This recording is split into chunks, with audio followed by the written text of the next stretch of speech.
Bismillahirrahmanirrahim. Alhamdulillahi rabbil alamin. Wassalatu wassalamu ala ashrafil anbiya'i wa imamil mursalin. Amma ba'd.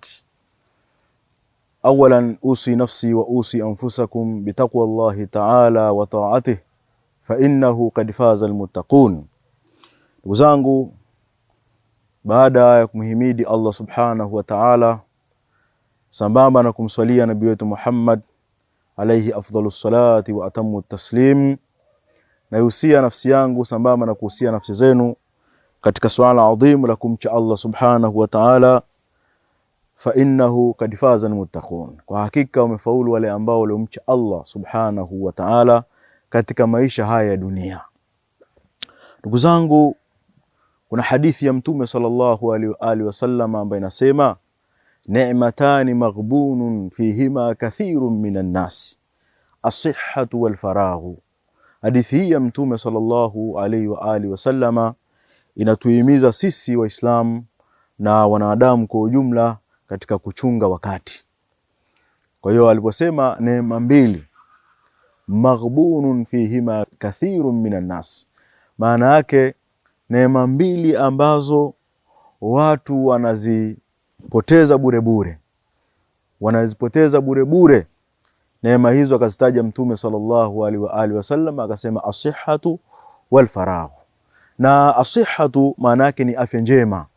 Afya njema maana yake kama wewe bado ni kijana, basi tumia ujana wako katika kujikurubisha kwa Allah subhanahu wa ta'ala, kwa sababu inna shababa marhalatul quwwa, kwa sababu ujana ndio sehemu ambayo mwili bado unakuwa na nguvu, kiwiliwili bado kinakuwa kinaweza kuvumilia katika kuyakabili yale masala ya kujikurubisha kwa Allah subhanahu wa ta'ala, kama vile kufunga au kusoma sana Qur'ani, kusafiri katika mji wako kwenda katika mji mwingine kwa ajili ya kuitafuta ilmu.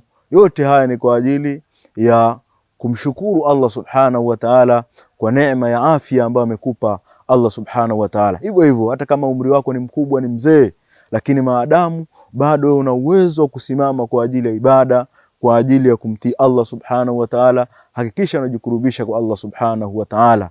Lakini wal faraghu maana yake ni ule muda ambao wewe una nafasi ya kutekeleza jambo fulani katika jambo la khairi, ima kutoka kwenda kusoma au kufanya ibada fulani katika ibada ambazo zina thawabu mbele ya Allah subhanahu wa ta'ala, kufanya jambo lolote ambalo litakuwa ni jema mbele ya Allah subhanahu wa ta'ala kwa ajili ya kujikurubisha kwa Allah subhanahu wa ta'ala. Kwa hiyo ndugu zangu katika iman, tuhakikishe kwamba tunatumia fursa ya uhai wetu na muda huu ambao sisi bado tupo katika qaidul haya, tupo katika maisha haya ya dunia, kujikurubisha zaidi kwa Allah subhanahu wa ta'ala, na wala tusihadaike na dunia, kwa sababu dunia hii ni fania.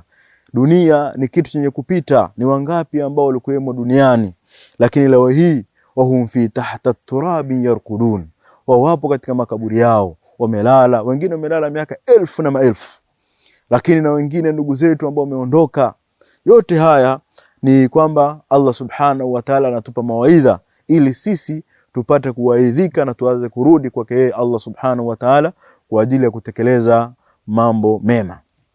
Lakini wakati ni rasilimali ya mwanadamu, kwa sababu idha'atul waqti ni hasara kubwa. Allah subhanahu wa ta'ala ukiangalia katika aya mbalimbali anaapia wakati, wal asr innal insana lafi khusr kadhalika wal fajr, na nyakati nyingine ambazo Allah subhanahu wa ta'ala ameziapia. Kwa nini?